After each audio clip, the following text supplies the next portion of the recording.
Well, good day, and welcome to the Social Psychology edition of 5 Minute Psych. In this 5-minute segment, we'll explore how we think about others. We'll begin with how someone's social role can impact what we think of them. Then we'll examine attributions, or how we explain the behavior of others, as well as 3 common errors that we make here. We'll see that we have some biases in how we tend to explain our own and others' behavior.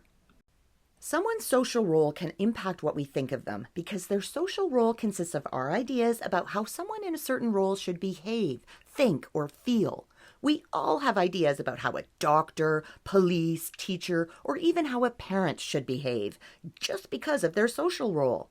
In fact, sometimes being put in a specific social role can dramatically impact behavior, as seen in Zimbardo's 1971 famous Stanford Prison Study.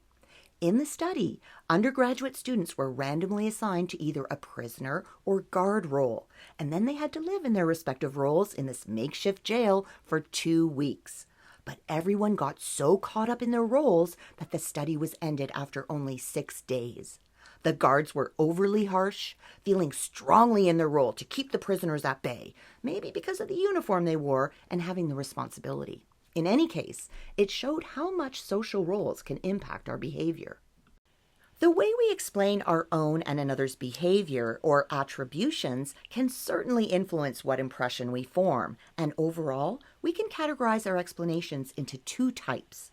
Dispositional or internal attributions believe that the behavior was caused by the person's inner traits, like it's who they are as a person, whereas situational or external attributions believe that some aspect of the situation caused the behavior, and if the situation were different, you'd observe a different reaction.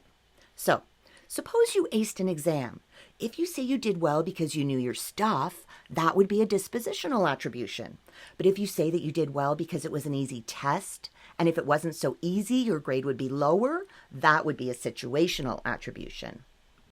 We'd all like to believe that we provide perfect explanations for the behavior of those around us, but we don't. We make a lot of mistakes here and show bias in 3 ways. First, when we explain the behavior of another, we tend to succumb to the fundamental attribution error and downplay the impact of the situation and focus solely on the role of inner traits. We're so fast to say that what they did is because of who they are, rather than what's happening around them. For instance, one study found that even though an audience was told that debaters were randomly assigned to argue on the pro or con side, they didn't consider that situational factor at all and reported that the debaters believed whatever side they argued. Or when you're driving behind someone who's going too slowly, you're not likely to consider that they might have a bowl of goldfish in the front seat. Instead, you right away think that they're a bad driver.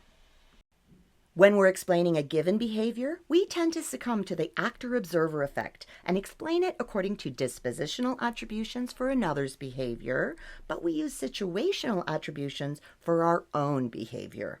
So, with the behavior of driving slowly, if we're explaining that in another, we tend to attribute it to internal factors and succumb to the fundamental attribution error. But if we ourselves are driving slowly, we don't attribute it to internal factors anymore, but to external factors. We'll put it on the situation. Maybe we understand our situation and why we're driving slowly, but we're not likely to say that it's because we're a bad driver and put it on something internal.